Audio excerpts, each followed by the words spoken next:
Hola, ¿qué tal? Ya estamos aquí de vuelta con otro video. Vamos a empezar la serie esta que se va a llamar En Corto. Y el reto para mí va a ser en videos de no más de 10 minutos poder explicar uno de los temas de nuestro temario. Obviamente, pues ustedes tienen que hacer el trabajo de investigación previo y para que no se me vaya más el tiempo, vamos a pasar a resolver un circuito que en este caso tenga dos mallas. Por ley de Ohm ya habíamos resuelto circuitos de una sola malla, en donde solamente teníamos elementos en serie, unas resistencias en serie y fuentes de voltaje. En este caso lo que tenemos ya son dos mallas y entre las dos mallas hay elementos en común. En este caso entre esta malla y esta malla hay una resistencia que comparten estas dos mallas. ¿Cómo hacemos para resolver este circuito?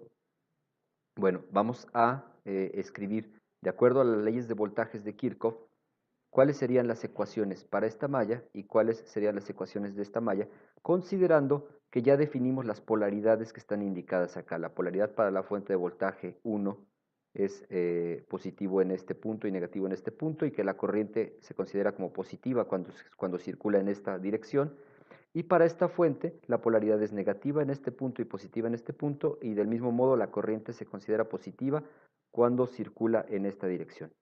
Siendo así, si decimos que el valor del voltaje 1 es de 5 volts y que el valor del voltaje 2 es de 3 volts, ¿cómo quedarían descritas nuestras ecuaciones de acuerdo a la ley de voltajes de Kirchhoff? Analizando primero esta malla, vamos a decir que la fuente de voltaje B1 de 5 volts va a ser igual al voltaje que se cae en esta resistencia, a la que vamos a llamar R1,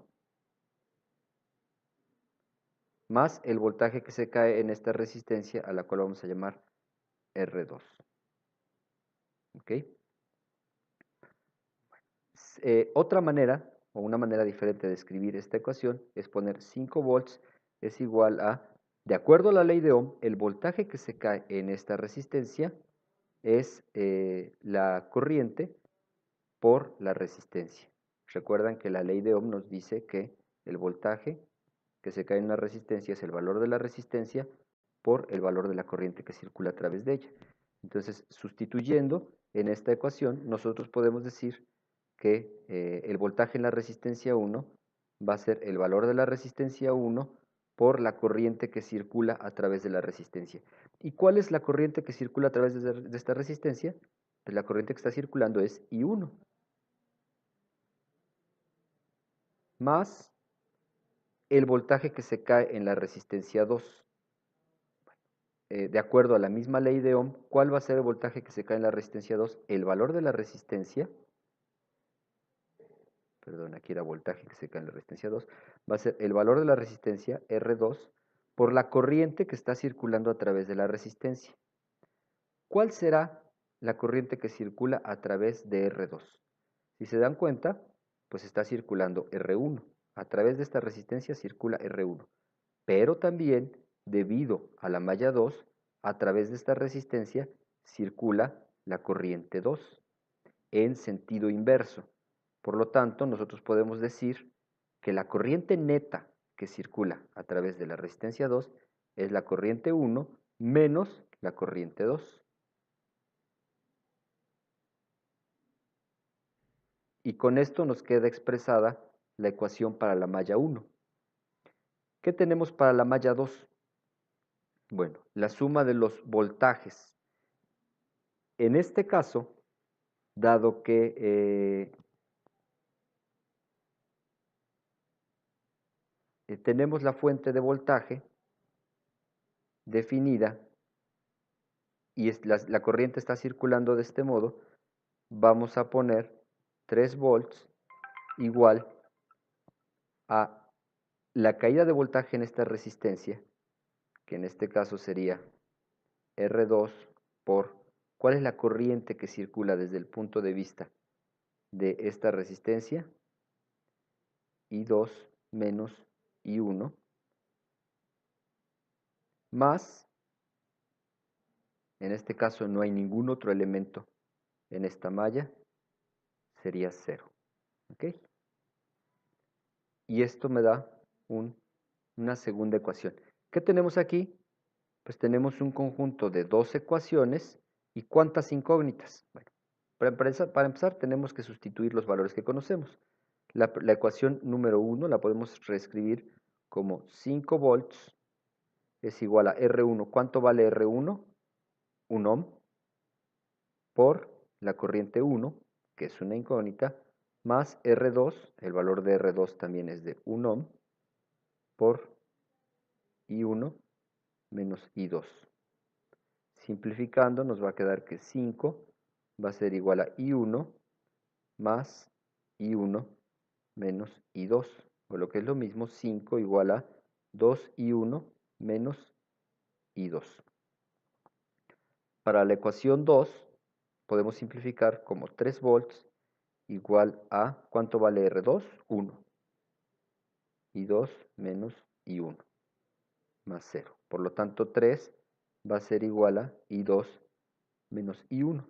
O, reescrito de otro modo, 3 es igual a menos I1 más I2.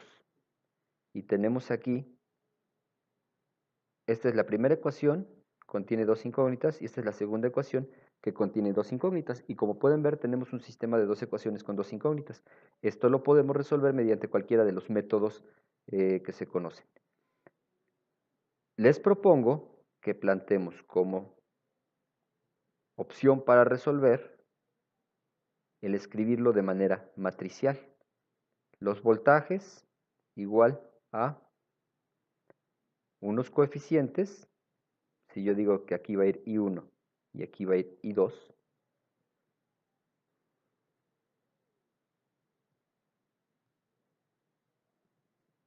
va a ser para la primera ecuación 2I1 y menos 1 y 2.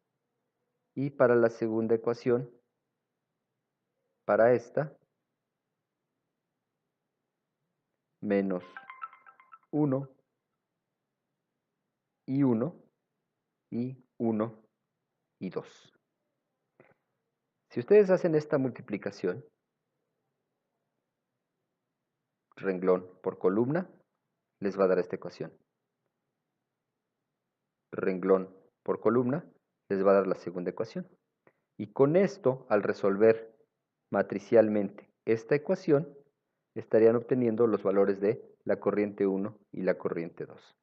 En términos generales, yo podría escribir esto de manera vectorial, la misma ley de Ohm que yo conozco como V igual a RI, de manera escalar para una sola malla de una fuente de voltaje y una resistencia, yo la puedo generalizar a que ahora se convierta en una ecuación matricial, donde el vector B va a ser el vector de las fuentes de voltaje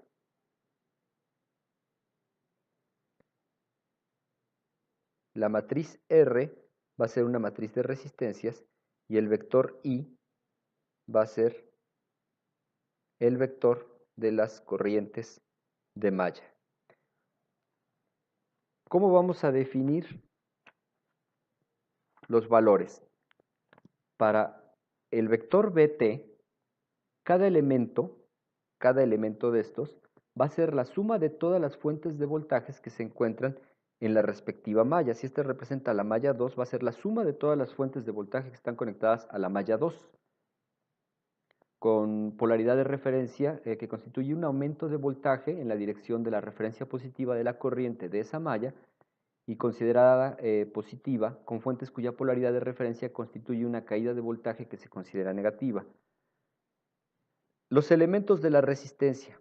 Para la diagonal, cuando I es igual a J, vamos a poner en la diagonal la suma de los valores de las resistencias que están en esa malla. Y para los elementos de los triángulos, vamos a poner el negativo de la suma de los valores de cualquier resistores que son comunes a las mallas I y J. Y finalmente, la corriente I y J son las corrientes respectivas de cada malla. Si resolvemos vectorialmente esta ecuación, generalizamos para el caso de n mallas, pero eso es la materia de estudio del próximo video. El reto se excedió por 16 segundos. Bueno, como un primer experimento no estuvo mal. Los espero en el siguiente video.